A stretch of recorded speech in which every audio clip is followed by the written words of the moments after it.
అమ్మ అక్కడ స్వామివారి రూపంలో ఉన్నారు కదా కింద, అక్కడ ఉండేటువంటి ఆ శాలగ్రామమే కల్పవృక్ష నారసింహ శాలగ్రామం. 750 సంవత్సరాల క్రితం సాక్షాత్ లక్ష్మీనరసింహస్వామి వారు రంగాచార్యులు అనేటువంటి వారికి ఇచ్చినటువంటి శాలగ్రామం.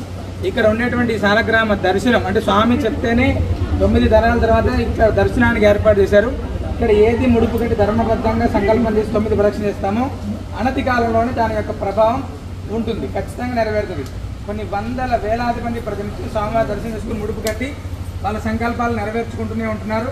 ఈరోజు మీ విశేషం ఏంటంటే తొలి ఏకాదశి రోజు స్వామి అత్యంత విశేషమైనటువంటి పర్వదినం రోజు మీరు ఇక్కడికి వచ్చి ముడుపు కట్టడం అంటే కూడా మీకు భగవంతుడు పరిపూర్ణ అనుగ్రహం ఉంది కాబట్టి ఇక్కడికి వచ్చారండి. కల్పవృక్ష నారసింహస్వామి గోవింద.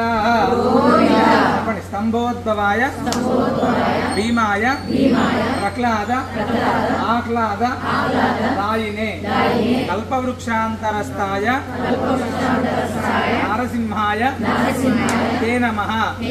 ఉగ్రం వీరం మహావిష్ణుం జలంతం సర్వతోముఖం నృసింహం భీషణం భద్రం మృత్యుమృత్యుం నమామ్యహం.